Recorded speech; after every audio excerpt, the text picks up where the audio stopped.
Hey everyone, and welcome back for another deep dive. We like to explore all kinds of fascinating trends, and today's topic is something you wouldn't expect to be trending, especially on TikTok. Yeah. It's not buying things. Interesting. That's right, it's called underconsumption core. And from these articles I'm looking at, it seems like it might be more than just a fleeting trend. I think what's so interesting is that it's happening on TikTok, Yay. a place that's like practically built on consumerism. Yeah, that tension between anti-consumption and a platform like TikTok is so fascinating. It really is. But okay, so first, let's unpack what underconsumption core actually is. Right. What are we talking about here? Yeah, so from what I'm reading, it's about being super intentional with what you buy. It's like minimalism meets mindful spending with like a dash of DIY and sustainability all mixed in. It's taking these existing ideas Yeah. and like making them applicable to everyday life. Right. And I'm seeing these articles highlight this focus on practicality. Right. Like, for example, one article profiles this TikToker who went viral, Oh, cool. showing how to clean and repair these like beat up sneakers to make them look almost new again. Oh, wow. It's less about like aesthetics and more about like making the most of what you have. Oh, that's really interesting. Okay, so it's like resourcefulness, Yes, extending the life of things instead of just constantly buying new stuff. exactly. Our listener, the learner, loves practical tips, so I bet they'd appreciate that kind of content. Oh, for sure. But why is this trending now on TikTok of all places? People have been talking about simpler living forever, haven't they? They have, but I think this feels different. It's like all these different factors coming together in this perfect storm. Okay, I like that. You've got Gen Z facing these economic hurdles, coming of age during recessions, a climate crisis, and then they're digital natives Yeah, who grew up surrounded by ads and influencer culture. totally. So this feels like this natural response to that. I see what you mean. It's like a rebellion against being told what to buy all the time. Yes, exactly. But the articles also say that TikTok's algorithm is a big part of this, Oh, absolutely. boosting these authentic voices and building community around this idea Yeah. of underconsumption. And it goes beyond just saving money. Right. It ties into these deeper things. Okay. The algorithm loves relatable content, Yeah. and these creators are sharing their personal struggles and journeys. Yeah. That resonates with people. And then you've got this economic backdrop too. Oh, right, of course. Rising living costs. Yeah, People are naturally drawn to things that will help them deal with that uncertainty. that makes sense. So it's this mix of economic worries, a generation questioning consumerism, Right. and this algorithm that just rewards realness. So are we talking about a lasting cultural shift, or is this another fad that'll disappear in a week? That's the big question, isn't it? It is. Trends on TikTok can be fleeting, Yeah. but this feels a bit different. It's tapping into some pretty deep-seated anxieties and desires, especially among these younger generations who are looking for a different way to live. And it's influencing things beyond personal choices. Oh, how? Brands are scrambling to highlight their sustainability efforts. Secondhand shopping is booming. Wow, that's a huge impact. It is. It's like holding up this mirror to society, forcing us to look at this obsession we have with stuff. Exactly. And it's making some people pretty uncomfortable. Mhm. One article even mentioned this idea of greenwashing, Oh, yeah. where some brands might be exploiting this whole trend. Yeah, greenwashing is when they try to capitalize on this trend Great. without actually changing anything. Oh, that's so interesting. They just slap an eco-friendly label on something Like- without actually backing it up. Wow. It's a real concern, and it makes you realize you got to navigate this movement with a critical eye. Okay, so we've got this mix of individual choices, cultural shifts, and even some potential downsides. We do. Sounds like a deep dive worth taking. Oh, for sure. So where do we go from here? Well, our listener, the learner, they love how-to stuff. Yeah, they do. So let's explore the practical side of underconsumption core next. Yeah, let's do that. The articles have some great real-world examples of how this is playing out. Oh, perfect. Let's get practical. Awesome. Oh. So welcome back. Yes, welcome back. Now that we've kind of laid the groundwork, Yeah. let's actually get into some of the practical stuff. Yes, let's get practical. Like the benefits of underconsumption core. Okay. These articles have a ton of real-world examples Awesome. of how this is all actually playing out. One thing that really stood out to me was Yeah. this focus on making the most of what you already own. Mm-hmm. It's like bringing back that make do and mend mentality. It is. I saw this TikTok Yeah. where this person was showing how to repair a ripped pair of jeans Oh, cool. instead of just chucking them out. Yeah. And it got me thinking, like, Yeah. How often do we just get rid of things that we could totally fix? Yeah. So true. It challenges that whole throwaway culture Right. that we're all so used to. Yeah. And I see these articles talking about DIY and upcycling. Oh, yeah. Upcycling is huge. It is, people are finding so much satisfaction in bringing old things back to life. It is. Furniture, clothes, even electronics. Yeah. That's cool. I've tried a few of those DIY repair projects. It's really satisfying. It is. To give something a second life. Yeah. Plus, it's usually way cheaper. Right. And definitely more sustainable. Absolutely. Than just buying new stuff all the time. Yeah. But what about people who aren't, right, super crafty? Not everyone's a DIY whiz. Yeah, exactly. Do Yeah. these articles have other suggestions for embracing underconsumption? Oh, yeah, for sure. Okay, what else? One thing that comes up a lot is decluttering. Decluttering. It's about letting go of the stuff that doesn't serve you anymore. Imagine that relief you feel when you clear out a messy closet. Oh, yeah. I love that feeling. That's the kind of freedom that underconsumption can give you. I can see that. Yeah. Decluttering can be therapeutic, but doesn't it sometimes make you want to buy more? Oh, that's a good point. Like you declutter and suddenly you need a whole new wardrobe. I know what you mean. Right. And the articles actually talk about that. Okay. There can be pitfalls. Yeah. But if you do it mindfully, Right. it can be about really aligning your things with your values. Okay. And speaking of wardrobes, Oh, yeah. one article described a capsule wardrobe as like this curated collection of versatile, high-quality pieces Okay. that you can mix and match to make a ton of outfits. Oh, wow. I like that. So you could have like 30 pieces of clothing, Okay.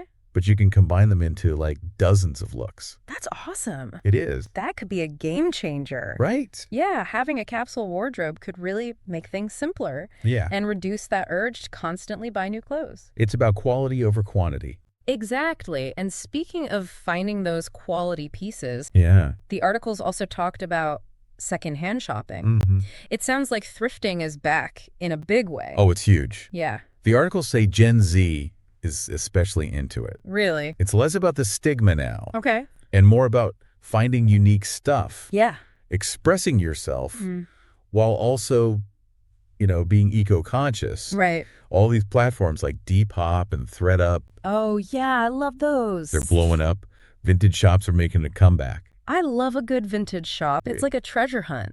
It is. You never know what you'll find. Right. And it's so much more sustainable Yeah. than buying new all the time. For sure. These articles really highlight that environmental aspect a lot. I do. It's not just about saving money. Right. It's about, lessening our impact on the planet. Underconsumption core is really tied to that whole sustainability idea. Makes sense. And it goes beyond clothes and stuff, too. Okay, where else does it go? It's about food choices, too. Oh, yeah, of course. Like cutting down on food waste. Right. Cooking more at home, maybe choosing local ingredients when you can. I'm all about cooking at home. Me too. It's usually healthier, Yeah. cheaper, and you know exactly what's in your food. Exactly. But let's be real. Yeah. Sometimes it's hard to resist takeout.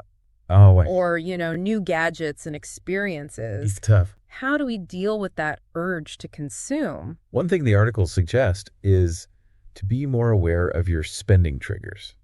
Spending triggers. Yeah, like what situations or emotions make you want to buy something impulsively. Interesting. Maybe it's scrolling through social media or feeling stressed. Oh, yeah, that's me. Once you know what your triggers are, Okay. you can come up with ways to manage them. I see. So maybe it's taking a break from social media or finding healthier ways to deal with stress. Okay. That makes sense. It's like you learn to recognize those moments where you're about to fall back into old habits. Yeah. You can redirect your energy. That's helpful. Yeah. But the articles also talk about some potential downsides to all of this. They do. Right? Yeah. Like, could underconsumption become another exclusive trend? That's a good question. Like only for certain people. One article mentions that some underconsumption practices can be expensive.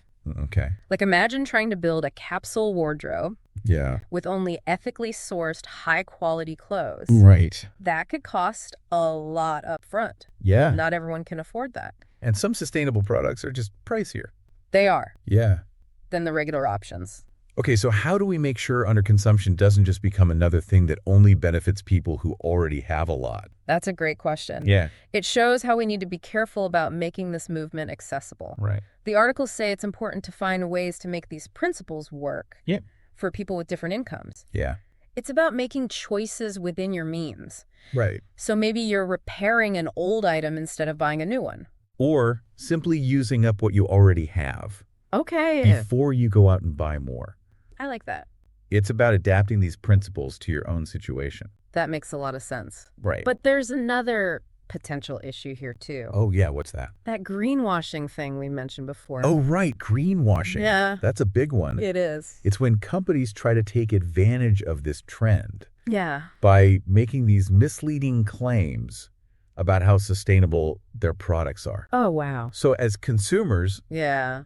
we need to be really critical Okay. and do our research Right? to make sure these companies are actually walking the walk. So it's like our responsibility to be informed. It is. Okay. We got to be skeptical of marketing Yeah. and look for real evidence to back up those eco-friendly labels. Okay. So beyond individual responsibility, Right. what about the impact of underconsumption on the economy as a whole?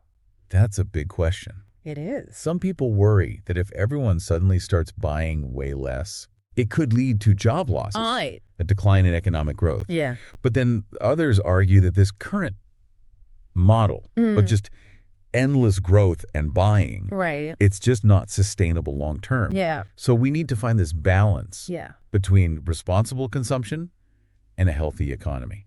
It's a tough balance to strike, for sure. It is. I'm realizing that this underconsumption core thing is way more complex than I initially thought. It is.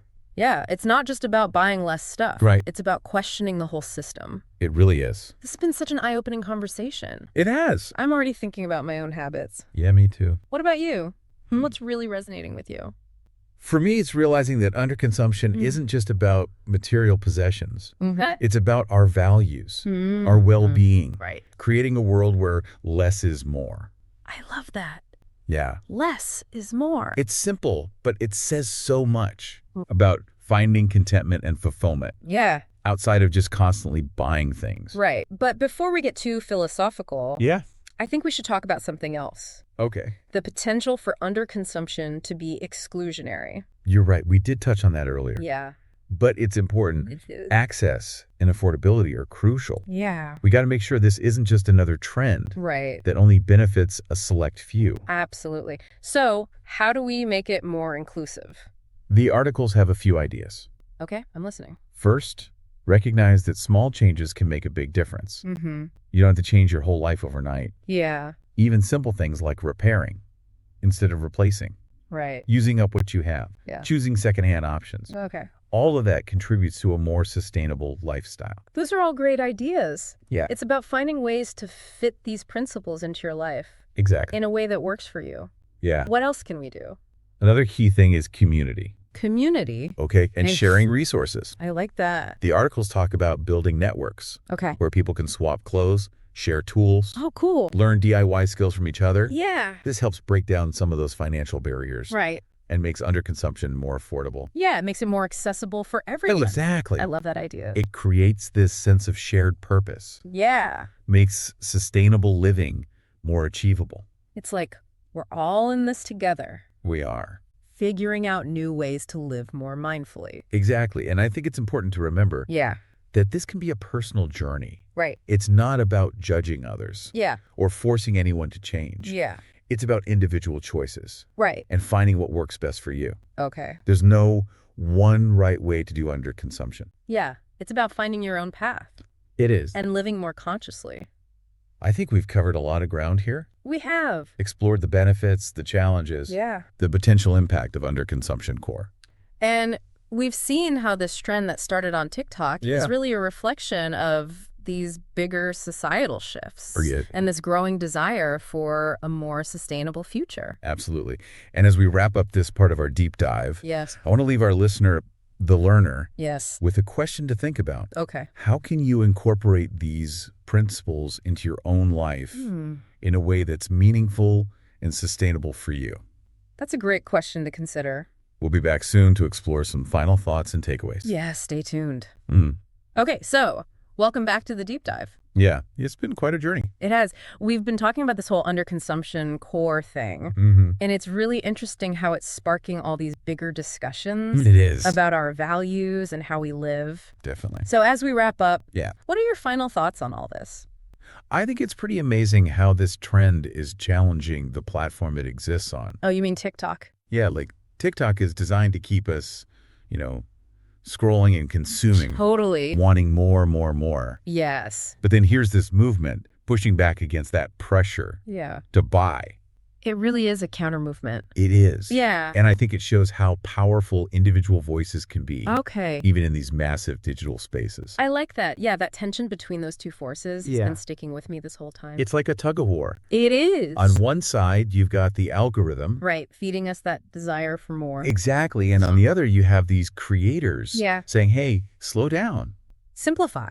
Yeah, find fulfillment in experiences instead of things. That is such a good point. It's a paradox. It really is. But a fascinating one. It is, and it makes you realize that we have choices. Yes, we do. We're not just, pawns in this digital game. We can choose how we engage. Right. We can think critically about the messages we see. And make conscious choices. That is so empowering. It is. And what's even cooler is that this conversation is going beyond TikTok now. Oh, really? Yeah, you see it in the news and marketing, even government policies. Wow, that's amazing. It is underconsumption core is becoming more than just a trend. It's like a sign of something bigger. It is. It's part of this global movement. Towards sustainability. Yeah. Okay. People are rethinking what progress means. Interesting. It's not just about economic growth anymore. Right. It's about well-being, social justice, environmental responsibility. Yeah, underconsumption core kind of reflects those values. It does. So what does all of this mean for our listener? For the learner. Yeah, they're always trying to understand these big trends and how they apply to their own lives. I think this is a really good opportunity for self-reflection. Okay. A chance to look at their own habits. Yeah. And see where their values line up. Right, and ask themselves some questions. Yeah, do I really need this? Does this purchase actually match my values? Good question. What truly makes me happy? Those are such powerful questions to ask yourself. They are. And remember, even small changes can make a difference. Absolutely. Choosing to repair something instead of tossing it. Yeah. Buying secondhand. Supporting local businesses. All of that adds up. It does. It's about shifting our mindset from just mindlessly buying to being more conscious. Yes. Recognizing the power we have as consumers. To shape the world around us. Exactly. Wow. This has been such an insightful deep dive. It has. We've covered so much. The benefits, the challenges, the potential impact. And it's clear that underconsumption core has the power to change things. It does. How we think about consumption and how we build a more sustainable future. I completely agree. And as we finish up this deep dive, Okay. I want to leave our listeners with one final thought. Okay, I'm listening. Next time you're about to buy something, Yeah. take a moment. Okay. Ask yourself, does this really bring me joy? Does it fit with my values? Yeah. Or am I just getting caught up in wanting more? Yeah. That is such a powerful question to think about. It is. Reminds us that we have the power to choose. We do. We can choose to consume less, be more mindful, create a world where less is more. I love that. Me too. Thanks for joining us on this deep dive into underconsumption core. It's been a pleasure. And until next time, keep questioning everything. Yes, question everything.